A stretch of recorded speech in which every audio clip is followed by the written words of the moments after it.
आप सभी का अभिवादन। इंदिरा गांधी राष्ट्रीय जनजातीय विश्वविद्यालय एवं डॉक्टर भीमराव अंबेडकर कॉलेज दिल्ली विश्वविद्यालय के समाज कार्य विभाग द्वारा संयुक्त रूप से आयोजित situating the life of tribes in times of कोविड-19 विषय पर संचालित हो रहे इस वेबिनार में हम सभी से संबद्ध डॉक्टर जी.के. अरोरा जी, सम्मानित प्राचार्य डॉक्टर भीमराव अंबेडकर कॉलेज दिल्ली विश्वविद्यालय, हमारे विश्वविद्यालय के समाज विज्ञान संकाय के यशस्वी अधिष्ठाता प्रोफेसर राकेश सिंह जी, इस वेबिनार के को कन्वीनर डॉक्टर विष्णु मोहन जी, जिनको अभी मैं सुन भी रहा था, डॉक्टर जी.के. अरोरा जी, जिनका मैंने उल्लेख किया, हमारे विश्वविद्यालय के रजिस्ट्रार मिस्टर पी. सिल्वनाथन जी, हमारे विश्वविद्यालय में विलुप्त भाषा केंद्र के निदेशक professor Dilip Singh ji, professor Pamela Singla जी, डॉक्टर अर्चना कौशिक जी, प्रोफेसर प्रसन्न कुमार सामल जी, हमारे यहाँ फैकल्टी ऑफ ट्राइबल स्टडीज़ के अधिष्ठाता हैं, मिस कृष्णा मणि भागपति, संचालन कर रहे मिस्टर कुमार सत्यम जी, हमारे विश्वविद्यालय के सोशल वर्क डिपार्टमेंट के doctor M Nagalingam, doctor Ramesh B, mister Vikram Meena, वे सभी जो आज के कार्यक्रम में इस डिजिटल प्लेटफॉर्म पर हम सबसे संबद्ध हैं, इस वेबिनार में प्रतिभाग कर रहे हैं, अथवा श्रोता हैं अथवा दर्शक हैं या किसी भी रूप में संबद्ध हैं, डॉक्टर भीमराव अंबेडकर कॉलेज के सभी दक्ष शिक्षकगण, मुझे बहुत ज़्यादा प्रसन्नता है कि एक महत्वपूर्ण विषय पर यह वेबिनार आयोजित है। प्रोफेसर राकेश सिंह जी इसके बारे में बहुत सलीके से विवरण दे रहे थे और फिर मैंने डॉक्टर विष्णु मोहन दास जी को भी सुना। आज के दौर को कोविड-19 का दौर कहा जाता है, एक अदृश्य विषाणु का दौर जिसने पूरे विश्व में सामाजिक, आर्थिक, सांस्कृतिक, औद्योगिक हर प्रकार की गतिविधि को अवरुद्ध कर दिया है। इसके चलते पूरी दुनिया ही एक संशय के परिवेश में है। हम बाहर निकलकर श्वास ले रहे हैं, वह भी बिल्कुल सुरक्षित है अथवा नहीं, कई बार सोचना पड़ता है। अर्थात एक ऐसा परिवेश जिसमें अगले पल क्या होना है, कौन व्यक्ति पूर्णतः सुरक्षित है अथवा कौन आंशिक या पूर्ण रूप से संक्रमित हो गया, इसके बारे में निर्णयात्मक रूप से कहना बहुत कठिन काम है। आरंभ में ही जैसे ही इस विषाणु के बारे में दुनिया को जानकारी मिली, सतर्कता भी साथ ही साथ बढ़ी और इसकी भयावहता भी उसी अनुपात में बढ़ी। फलतः पूरी दुनिया में आय, आजीविका और उत्पादन, इन तीनों पर ग्रहण लग गया। इनके स्थान, इनके अधिष्ठान और इनके कार्यक्षेत्र सब बाधित हो गए। दुनिया में एक विशेष प्रकार की आपाधापी की स्थिति उत्पन्न हो गई कि हम जहाँ हैं वहाँ सुरक्षित हैं भी अथवा नहीं हैं। एक ऐसा अदृश्य विषाणु जिसे एक ऐसे देश ने अपनी प्रयोगशाला से पैदा किया, जिस देश के बारे में कहा जाता है कि वहाँ सत्ता तंत्र की वृत्ति पूर्णतः अमानुषिक है, जिसके अंदर मनुष्यता के भाव नहीं, मनुष्यता के भाव नहीं, केवल विस्तारवाद की प्रवृत्ति है, ऐसे देश ने पूरी दुनिया को एक अदृश्य विषाणु से आक्रांत कर दिया। यद्यपि निकला उस देश की प्रयोगशाला से, लेकिन समय के साथ इसे प्रकृति ने अडॉप्ट कर लिया और यह हर परिवेश में अपने को प्रभावी बनाने में सफल हो गया। इसलिए पूरी दुनिया के देशों में एक ही तैयारी हो रही है कि कैसे इस विषाणु को प्रभावहीन किया जाए। सभी देशों के निवासियों को, अर्थात इस विश्व मंच पर जितने लोग हैं, उनकी सुरक्षा करने की चिंता सभी राष्ट्र नायकों को है, विचारकों को है, बुद्धिजीवियों को है, वैज्ञानिकों को है, चिकित्सकों को है और हम आप सभी को है। ऐसे दौर में एक नई कार्य संस्कृति पैदा हुई जिसे वर्क फ्रॉम दी होम कहते हैं। कार्यस्थल अब हमारे कार्यालय अथवा औद्योगिक आस्थान नहीं रहे। अब हम घरों से बैठकर ही अपने कार्य का संपादन कर रहे हैं। एक विचित्र पलायन की स्थिति उत्पन्न हुई। आमतौर पर पलायन तब होता है, विस्थापन तब होता है या प्रवासन तब होता है जब कहीं घोर प्राकृतिक आपदा हो, औद्योगिक विकास के चलते मनुष्यों के निवास स्थान हटाने पड़ जाएं, अभाव की स्थिति उत्पन्न हो जाए, संघर्ष की स्थिति उत्पन्न हो जाए। ये प्रमुख कारण होते हैं पलायन के, विस्थापन के। लेकिन ये कारण इस बार नहीं है। एक वैश्विक आपदा है अदृश्य विषाणु कोविड-19 नामक वायरस, जिसे हम देख तो नहीं पा रहे हैं लेकिन इसके कुप्रभाव को झेल अवश्य रहे हैं, जो हमारे श्वसन तंत्र को प्रभावित करता है।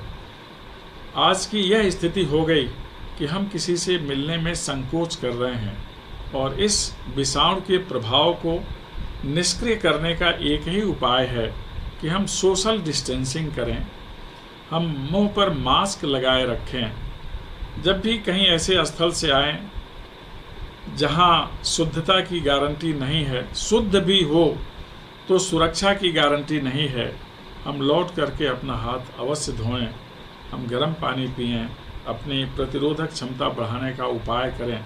यही एक सामान्य तरीका है जिससे इस विषाणु के चेन को तोड़ने में सफलता मिल सकती है। पूरी दुनिया में एक नए प्रकार की संस्कृति भी हो गई कि हमारे लिए जो बाहर निकलकर काम कर रहे हैं, सुरक्षा प्रहरी हैं, पुलिस बल, सैन्य बल, जो चिकित्सक हैं अथवा हाउसकीपिंग में लगे हुए लोग हैं, रिपोर्टर्स हैं, जनप्रतिनिधि हैं, उनके प्रति हम पूरी दुनिया में सम्मान भाव व्यक्त कर रहे हैं और उनसे विशेष प्रकार का लगाव भी रख रहे हैं। लेकिन जो कुप्रभाव पड़ा विशेष रूप से आय और आजीविका पर पड़ा, दक्ष और अदक्ष कामगारों पर पड़ा और इसके चलते हमें उन स्थानों से वापस लौटना पड़ा जहां हम अपने परिवार, सगे संबंधियों की सुख सुविधा के लिए कार्य करने के लिए अथवा अपने श्रम का प्रयोग करने अथवा कुशलता का योगदान करने के लिए हम गए थे। महानगरों से हमें वापस लौटना पड़ा। दुनिया के विभिन्न देशों में जहाँ गए भी हम इंजीनियर के रूप में हैं, डॉक्टर के रूप में हैं, शिक्षक के रूप में हैं, व्यवसायी के रूप में हैं, हमें वापस लौटना पड़ा। कारण कि वे सारे स्थल सुरक्षा की दृष्टि से उपयुक्त नहीं माने गए। एक आपाधापी मची और इसमें विशेषकर हिंदुस्तान की जनसंख्या का बड़ा हिस्सा ग्रामीण अंचल में निवास करता है। हमें लौटकर पुनः उसी अंचल में आना पड़ा जिस अंचल के विकास के लिए अथवा वहाँ के लोगों की खुशहाली के लिए हम विभिन्न कारणों से बाहर गए हुए थे। इस तरह एक विपरीत आप्रवासन हुआ जिसे रिवर्स माइग्रेशन अथवा रिटर्न माइग्रेशन कहते हैं। वस्तुतः यह कंपेल्ड माइग्रेशन है। परिस्थिति ने ही विवश कर दिया कि हम लौट के पुनः अपने मूल स्थान पर चले जाएं। वस्तुतः विकास एक चक्रीय प्रक्रिया है। हम जहाँ से आरंभ करते हैं कालांतर में उसी स्थान पर पहुँच जाते हैं। लेकिन यह जो विकास का क्रम दिख रहा है यह चिंताजनक है। हम बहुत कुछ छोड़कर, जिसको हमने जोड़कर संभाला था, वापस बिना कुछ लिए हुए हम चले आए उन लोगों को फिर संभालने के लिए जो हमसे जुड़े हुए थे अथवा जिनकी अपेक्षाएं हमसे थी। यह पूरी दुनिया की यही स्थिति है। ऐसे में अब फिर क्या किया जाए? हमारे यहाँ कृषि पर बहुत बड़ी जनसंख्या आश्रित है, लेकिन उस कृषि पर जो मैदानी क्षेत्र का भाग है वहाँ भी अधिकांश लोग इस पर आधारित हैं। उपज अच्छा है, कृषि के आधुनिक तकनीक वहाँ है, या हरित क्रांति का लाभ उन क्षेत्रों में मिला है। लेकिन बहुत सारे ऐसे कामगार हैं जिनके पास खेती भर की ज़मीन ही नहीं, जिनके पास अरण्य क्षेत्र में अथवा जो पर्वत क्षेत्र हैं वहाँ ज़मीन तो है लेकिन उस पर खेती नहीं हो सकती। ऐसे क्षेत्र में रहने वाले लोग, वे लोग जो हमारे देश में संवैधानिक दृष्टि से आदिवासी के रूप में चिन्हित हैं, वर्णित हैं, मान्यता प्राप्त हैं, उनके सामने भी कठिनाइयाँ उत्पन्न हुई। संगठित और असंगठित सभी क्षेत्रों से कामगार लोगों को या कुशल लोगों को अपने अपने क्षेत्र में आना पड़ा। मैं जिस अंचल में अपने दायित्व का निर्वहन कर रहा हूँ, इसे आदिवासी अंचल कहा जाता है। यह रीवा खंड का क्षेत्र है और विभिन्न प्रकार के जनजातीय समुदाय यहाँ निवास करते हैं। दुनिया भर से जब प्रतिकूल पलायन की स्थिति उत्पन्न हुई तो इस क्षेत्र से अथवा इस देश में जहाँ कहीं भी आदिवासी अंचल है, इस देश की सकल जनसंख्या में लगभग 8.6% जनजातीय समुदाय की अवस्थिति है। जहाँ कहीं भी इस समुदाय के लोग भी लौटे तो उनके सामने भी समस्याएं उत्पन्न हुई। इसलिए आज की स्थिति में सबके साथ ही साथ हमें इस समुदाय की चिंता पर भी विशेष ध्यान देने की जरूरत है। कारण प्रगति की दौड़ में यह समुदाय उन ऊंचाइयों तक नहीं पहुंचा जहां इसे अब तक पहुंच जाना चाहिए था। सुविधाएं इनके पास भी आईं, लेकिन धीरे धीरे शिक्षा का कार्य क्षेत्र, शिक्षा तक इनकी पहुंच हुई, लेकिन बहुत धीरे धीरे। वर्तमान सरकार, जिसका नेतृत्व हमारे देश के सर्वाधिक यशस्वी और तेजस्वी प्रधानमंत्री माननीय मोदी जी कर रहे हैं, विश्व मंच पर जो महानायक के रूप में समादृत हैं, उनकी दृष्टि इस समुदाय के प्रति पड़ी। इसलिए जहाँ भी आदिवासी अंचल है अथवा समूह है या जनजातीय लोग हैं, वहाँ त्वरित विकास हो, केंद्र शासन की प्राथमिकता में आ गया। लेकिन वह एक क्रम है, धीरे धीरे चलता है और वहाँ तक पहुँचता है। विकास की गति भी धीमे धीमे चलती है, त्वरित नहीं होती, लेकिन इस गति को तेजी पहुँचाने की जरूरत है। इस समुदाय के पास परंपरागत ज्ञान की थाती है, जिसका अभी तक मानव समुदाय के लिए, बृहत्तर मानव समूह के लिए उपयोग और उपभोग नहीं हो सका। हमारे यहाँ आत्मनिर्भरता के लिए स्किल डेवलपमेंट, स्टार्टअप, इनोवेशन जैसे कार्यक्रम चले और आत्मनिर्भर पूरा देश बन जाए, इसकी प्रक्रिया तेजी से चली। उस प्रक्रिया में इस समुदाय पर भी हमें विचार करना है। कारण कि जब पूरी दुनिया में हम अपने कार्यस्थल से वापस लौटे तो बेरोजगारी की एक विकट समस्या उत्पन्न हुई, आजीविका पर ग्रहण लगा। इसलिए ज़रूरत इस बात की है कि विशेषकर आदिवासी अंचल में क्या क्या चीज़ें होती हैं। जो माननीय प्रधानमंत्री जी का संदेश है, be vocal for the local and make your local global, कि हम स्थानीय स्तर पर जो कुछ भी होता है, जो गुण धर्म है यहाँ का, जो उत्पाद है यहाँ का, हम उसके लिए मुखर बने और फिर इस उत्पाद को वैश्विक स्तर पर लेकर चलें, इसके विपणन की व्यवस्था करें। अर्थात स्वदेशी और स्वावलंबन ही किसी भी राष्ट्र के प्रगति का आधार होता है। इसे हम सूत्र और सिद्धांत मानकर आगे बढ़ें, तभी कार्य होता है। मैं जिस क्षेत्र में रहता हूँ, वस्तुतः इस देश में जो जनजातीय समुदाय है उसमें प्रमुख, विशेषकर इस क्षेत्र के संदर्भ में गोंड, बैगा, अगरिया, सहरिया, खैरवार, कोल, भील, किरात, ये प्रमुख जनजातीय समुदाय हैं और जिनकी बहुत विशेषताएं हैं। भाषा शैली की दृष्टि से, लोक संगीत, लोक संस्कृति, लोक गायन, लोक वाद्य की दृष्टि से ये बहुत समुन्नत हैं। इनके पास परंपरागत ज्ञान है। जो वैगा जनजाति है, विशेष करके वैद्यकी के कारण इनके समुदाय के लोग आरंभ में वैद्य कहे जाते थे, बाद में वैगा कहे जाने लगे। इनके पास परंपरागत औषधि विज्ञान की बहुत ज़्यादा जानकारी है। कोई ऐसी वनस्पति नहीं है जिसके पास औषधीय गुण न हो, और इस समुदाय को विधिवत पता है कि किस वनस्पति में किस प्रकार का औषधीय गुण है। आज पूरी दुनिया इस बात पर विश्वास करने लगी है कि कोरोना के कारण हमारी प्रतिरोधक क्षमता ही समाप्त हो जाती है, श्वसन तंत्र क्रमशः विफल होने लगता है। प्रतिरोधक क्षमता बढ़ाने का उपाय वनौषधियों में है, और इन वनौषधियों की जानकारी इस वैगा समुदाय के पास है। इनके पास ओझा और गुनिया दो उपशाखाएं हैं जिनके पास औषधीय ज्ञान भी है, आगे तक देखने का भी विधान है, यह जानकारी इनके पास है। हमारे यहाँ गौड़ समुदाय है, बहुत अच्छी पेंटिंग का काम इनके द्वारा किया जाता है। और जो अगरिया समुदाय है, इसके पास तो एक और दक्षता है, ज़मीन पर हाथ घुमाकर थोड़ी सी मिट्टी निकालकर बता सकते हैं कि इस ज़मीन के नीचे किस प्रकार की धातु है, और धातु शोधन की इनके पास परंपरागत विधा भी है।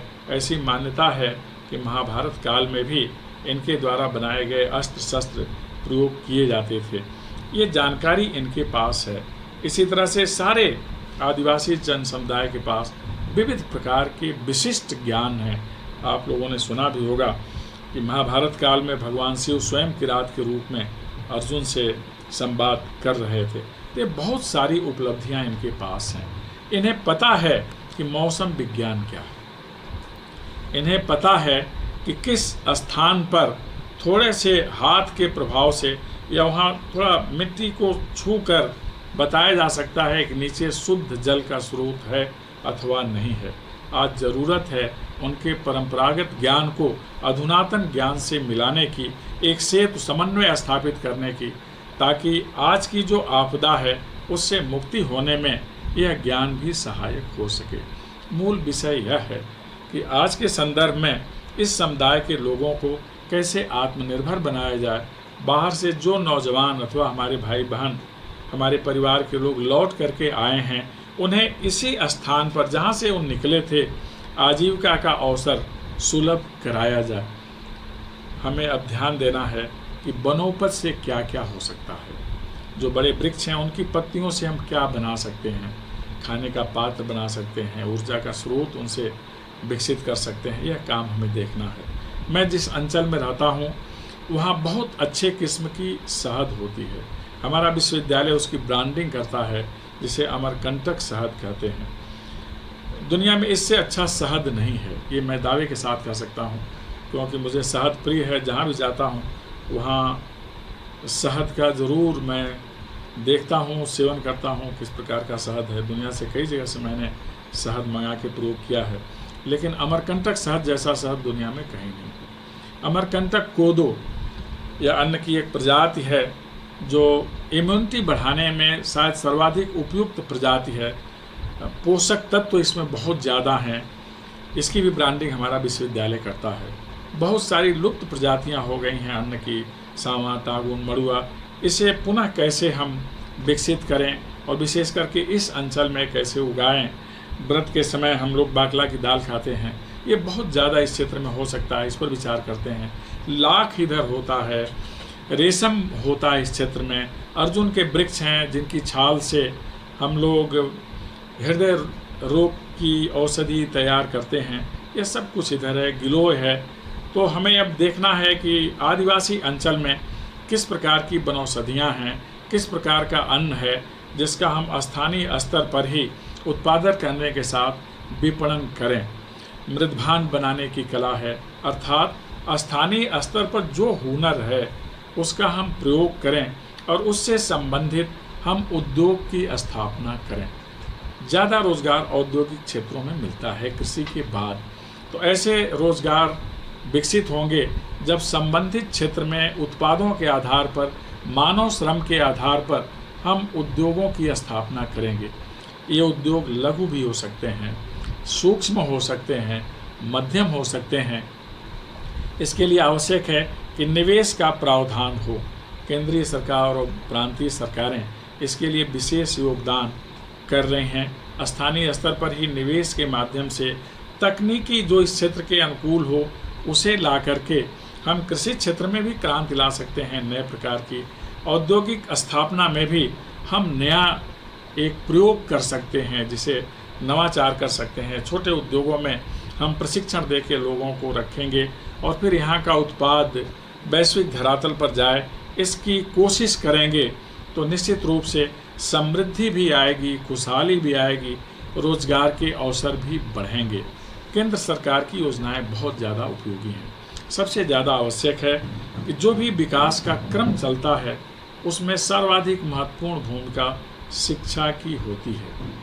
परिवर्तन की इबारत शिक्षालय से, परिवर्तन की आधारशिला शिक्षालय से, और परिवर्तन का दिशा निर्देश भी शिक्षालय से, और परिवर्तन के लिए सामर्थ्य का सृजन भी शिक्षालय से ही होता है। हम आप सभी शिक्षा क्षेत्र से संबंधित हैं। हमारी कोशिश होनी चाहिए कि अपने अपने क्षेत्र में जहाँ कहीं से भी विद्यार्थी आए हैं अथवा स्थानीय विद्यार्थी, उन्हें हम इस तरह से प्रशिक्षित करें कि उनके सामने आजीविका का संकट न हो। एक उदाहरण इसका मैं आप लोगों से ज़रूर शेयर करना चाहता हूँ। महाभारत में धृतराष्ट्र ने विदुर से कहा कि विदुर, हमारे पास बहुत बड़ा साम्राज्य है, 100 पुत्र हैं, वैभव है, प्रभामंडल बहुत अधिक है, सब कुछ तो है, हमारे बैरी हैं, भाई के 5 पुत्र बन बन मारे फिर रहे हैं, फिर भी अंदर सुख नहीं है, सुख के उपाय बताओ। इसका संदर्भ शिक्षा से, इसीलिए इसका आवश्यक उल्लेख है। विदुर जी ने कहा, अर्थागमो नित्यम रोगिता च प्रिया च भार्या प्रियवादिनी च वसश्च पुत्रोर्थकरी च विद्या खड जीव लोकस्य सुखानि राजन। हे राजन, इस धरा पर जीवधारियों के सुख के 6 ही उपाय हैं। हमारे पास दिनचर्या के लिए, दैनिक आवश्यकता के लिए कुछ धन होना चाहिए जिसमें हमारा भोजन चल सके। शरीर निरोग होनी चाहिए, जिसकी आज के संदर्भ में बहुत ज़्यादा आवश्यकता है। हम सभी निरोग बने रहने के लिए एक तरह से युद्धरत हैं, प्रयत्नरत हैं और कोशिश कर रहे हैं कि विषाणु का प्रकोप हमारे ऊपर न होने पाए। हम अपना ख्याल रख रहे हैं, अपने लोगों का ख्याल रख रहे हैं, अपने से जुड़े हुए लोगों का ख्याल रख रहे हैं। हम अतिशय संवेदनशील हो गए हैं। जो हमारी संवेदना भौतिकतावाद के दौर में थोड़ी कम हो गई थी, आज हम पुनः संवेदनशील हो गए हैं।